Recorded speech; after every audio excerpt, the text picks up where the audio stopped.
Ce soir, Everton affrontait Manchester City. Les Toffees sont dans une situation périlleuse en recevant chez eux les vainqueurs de la Coupe du Monde des clubs. City peuvent-ils réussir à remporter la Première Ligue avec l'écart de points qui les sépare d'Arsenal et de Liverpool? Ce match aura-t-il de lourdes conséquences? Qui a été un top ou un flop? Qu'en est-il du classement général après cette rencontre? Vous le saurez en regardant cette vidéo. Mais avant cela, s'il te plaît Hervé, balance-nous le générique.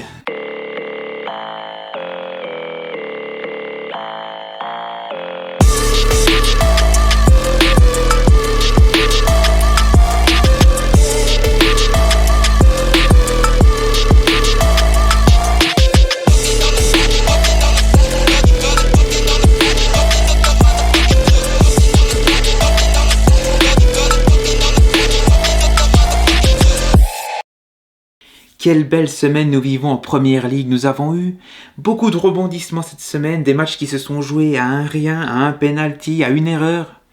Et ce soir, non, ça ne s'est pas joué à un rien. Manchester City a écrasé Everton, mais c'était une rencontre intéressante entre un des premiers du classement et un des derniers du classement.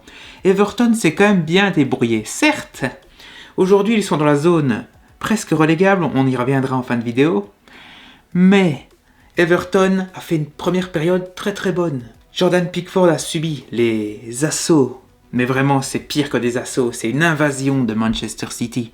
Il s'est fait mitrailler. Le protecteur du Goodison Park a réussi à tenir sa cage inviolée pendant toute la première période. Cela a permis à un de mes autres joueurs, petit coup de cœur de ma part comme Chris Wood, Jack Harrison, de planter le 1-0, mesdames et messieurs. Je ne sais pas si vous vous souvenez de cette carte-là, mais comme...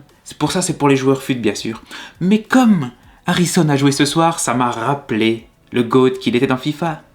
Et le GOAT qu'il est dans la vraie vie. Il nous a fait une belle performance. Première mi-temps, Everton subit. Il n'encaisse pas. Et il donne de l'espoir aussi en marquant le premier but. 1-0 vers la 29e. Jack Harrison nous a fait une performance incroyable, il était partout. Il nous a fait une performance incroyable, Bougre. J'ai l'impression que c'était lui et Pickford contre Manchester City. Les autres, on ne les a pas vraiment vus. Il a fait ce qu'il a pu, il s'est montré offensif sur certains corners, il a tiré, il a marqué, et plus de la moitié des actions de son équipe, les rares actions qui étaient en attaque, il était impliqué. Donc Jack Harrison, franchement, a fait une très très bonne première période. Malheureusement, ça ne sera pas suffisant, parce qu'en deuxième période, je pense que Pep a crié un petit coup là dans les vestiaires. Ça a pris les gens comme ça par la liquette. Ça a pris Phil Foden, ça a dit maintenant tu vas diriger vers cette équipe, vers la victoire. Phil Foden, 53e minute, revient à peine de la deuxième mi-temps, il nous plante un but de malade, au moins de 25 mètres. Ensuite, qu'est-ce qu'il se passe? Onana, c'est le flop de ce match. Il a été un boulet pour son équipe. Il nous met une main, je sais pas trop ce qu'il fout. Il y a un penalty. Et Pickford, maintenant, pour essayer de rattraper l'erreur de son collègue incompétent, a tout fait. Il a même essayé de distraire Julian Alvarez, ce qui lui a coûté un carton jaune. Mais bon, Julian, c'est quand même un bon joueur. C'est pas Haaland, pour beaucoup, mais honnêtement, on peut se passer d'Haaland sur certains matchs quand on a un mec comme Alvarez. Et Alvarez nous le prouve en mettant le penalty d'ailleurs. Du coup, maintenant, la rencontre est déstabilisée. C'est 2-1. Everton est perdu, ils ne savent pas quoi faire. Jack Harrison, avant de se faire sortir, tente le tout pour le tout et tente d'égaliser en faisant une super passe. Mais un autre collègue incompétent, autre que Onana, cette fois-ci Calvert-Lewin, loupe le tir pour tout simplement pour... j'en perds mes mots quand je vois des actions comme ça. Il perd une action en or pour égaliser. Ce qui fait qu'ensuite, Harrison est crevé à force de courir partout, on l'envoie au vestiaire. Et voilà, Bernardo Silva, 86e, termine le travail et on l'envoie une patate dans le goal d'Everton. Et c'est 3-1, Pickford et Jack Harrison ne peuvent pas tout faire à eux tout seuls. Donc je vous ai parlé vite fait des tops, des flops. Mais dans ce match-ci, je pense qu'il y a eu un top et un flop par équipe. Commençons tout simplement par une analyse du cas de Manchester City. Manchester City ce soir réalise une très bonne opération, il passe à la 4e place du championnat et devance d'1 point Tottenham. Donc bon, très bonne opération pour les Citizens qui se rapprochent dangereusement d'Aston Villa qui ont perdu il y a quelques jours, je pense que c'était hier, je ne sais plus la date exacte, contre Manchester United. Ce qui fait qu'ils ne sont plus qu'à 2 points. Je vérifie maintenant ici. Ils ne sont plus qu'à effectivement 2 points d'Aston Villa et peuvent passer peut-être à la 3e place dans les jours qui viennent. Donc très bonne opération de Manchester City. Et on peut remercier chez eux. Ça se joue entre Bernardo Silva et Phil Foden.